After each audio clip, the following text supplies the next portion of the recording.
If you're thinking about moving, I'm sure you already have a number in mind of what your house should sell for. And yes, while important, but here's the thing, that's not the number that really matters. No, what really matters is the bottom line. What's left after the sale of your house, after you pay commissions, after you pay closing costs, after you pay off the balance of the mortgage on the house.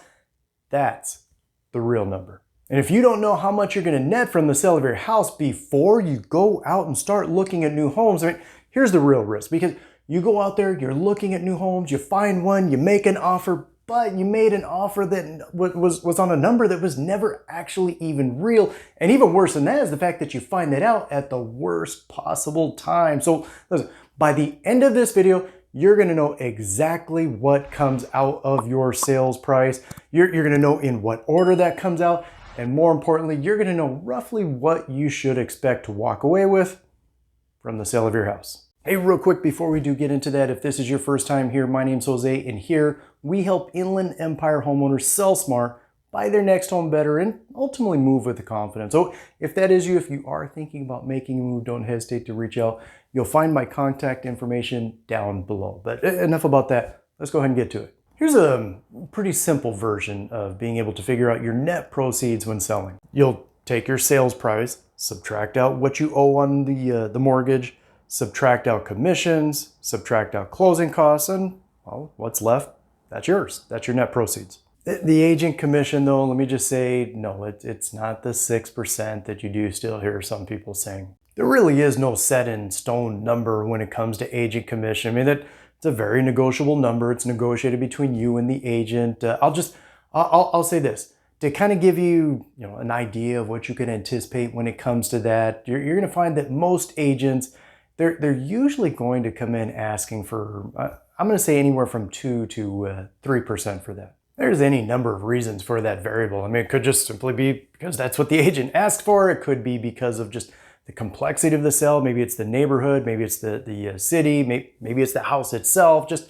any number of reasons why that could be. However, again, that is a very negotiable number. The question I have been getting though is, does that mean that buyers are paying for their own agent? Yes, technically, yes they do. However, don't be surprised if you get an offer from a buyer to purchase your house, but in that offer, they're asking you for help for covering their agent commission. In some ways, kind of similar to the way it was before the change back in 2024.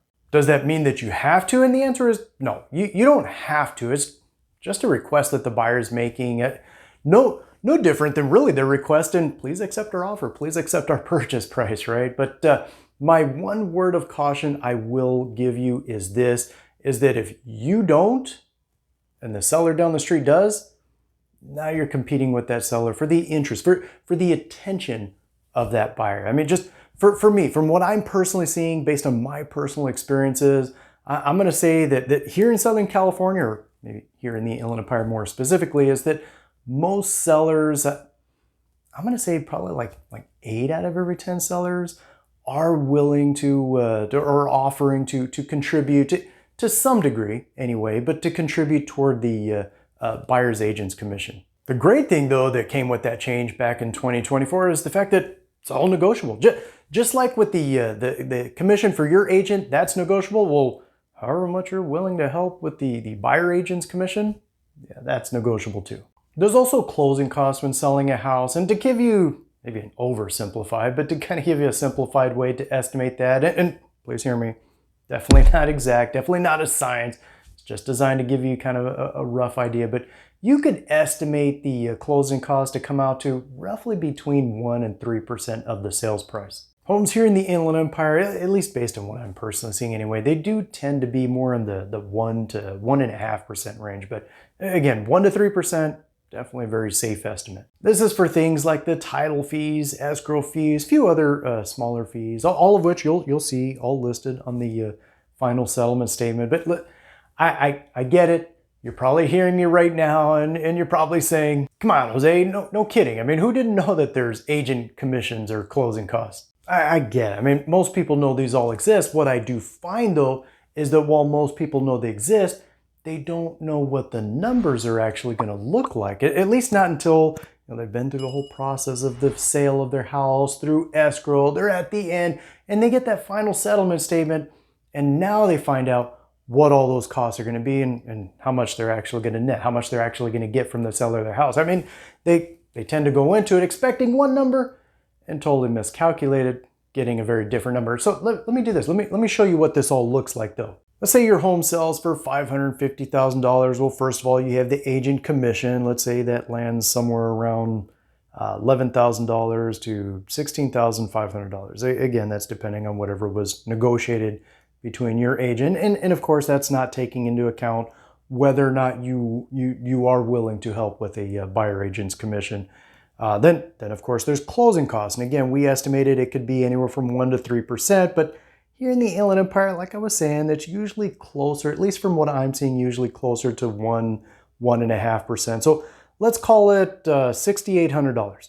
Of course, don't forget, we do still have to subtract out your mortgage payoff. And here's the part that many people can miss, is that your payoff isn't necessarily just the remaining loan balance. It usually includes a prorated interest up to the actual payoff date. And sometimes it can even have a small payoff processing fee. So let's say on that house, your loan balance is $320,000.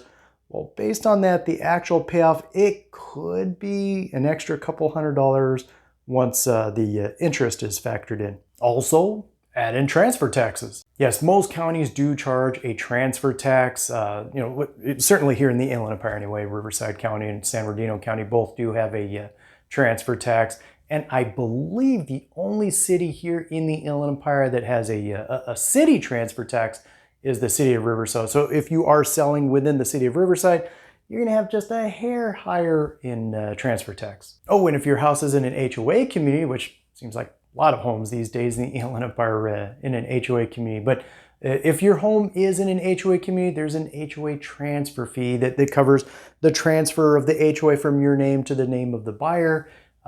Usually you can expect that to be a few $100s. However, you do usually get a prorated credit when it comes to the property taxes, at least the portion that you've paid up to the closing date. Anything after that, that's on the buyer. But when you run all the numbers on that $550,000 home, I mean, you might have a homeowner going into that thinking, we should get $550,000, or no, they think, no, there's costs involved with selling. So we should pocket $450,000 from the sale of the house, not taking into account all the things we just talked about, all the costs, all the fees, the paying off the mortgage. So after all of that, they might actually net closer to maybe $195,000, maybe $200,000, which, listen, that's a good chunk of money to be able to use from the sale of their house to purchase their next one. But $200,000 to $450,000, that's a big difference. That's a big gap. And that gap right there is what I find catching quite a few homeowners off guard. Listen, if you are planning on selling in order to make a move, in order to be able to purchase a new home, but you'd like a clearer picture on how to be able to do that, how to be able to make all that happen, I put together a free guide. It's called the Move Up Home Buyer's Game Plan. It will walk you through everything you need to know in order to successfully be able to accomplish that and to be able to sell your home and make that move to your new home. Again, completely free, but you'll find the link for that down below. So what should you do with all this? Well, first, let me just say this. Please don't go relying on websites or an app that gives you this rough estimate. Please don't do that. Talk to somebody, whether that's a real estate agent, whether that's a lender, but talk to somebody that can really help you with real numbers. Somebody that can give you a real net sheet on the sale of your house. A net sheet is a document that lays out what you should net or estimatedly net from the sale of your house after covering all the different fees that we just talked about. This is exactly what I walk through with the homeowners that I work with. And listen, if that's you, I'd love to talk, see if we can help you with that. You'll find my contact information down below, as well as the guide. Don't forget the free guides down below also. However, knowing your net proceeds, while important, don't get me wrong, while important, it's only half of the picture, because if that's what you're trying to do, if you're trying to sell your house in order to make a move, in order to purchase a new home, and you're trying to do that all at the same time, there's a very serious timing risk that comes into play here. And I find it catches a lot of people off guard. And if you're not aware of it, it could very likely catch you off guard too. And if that happens, it could completely throw the whole thing off. So to make sure that that does not happen to you, I'd catch this video next right here where I walk through that in detail. Catch you over there.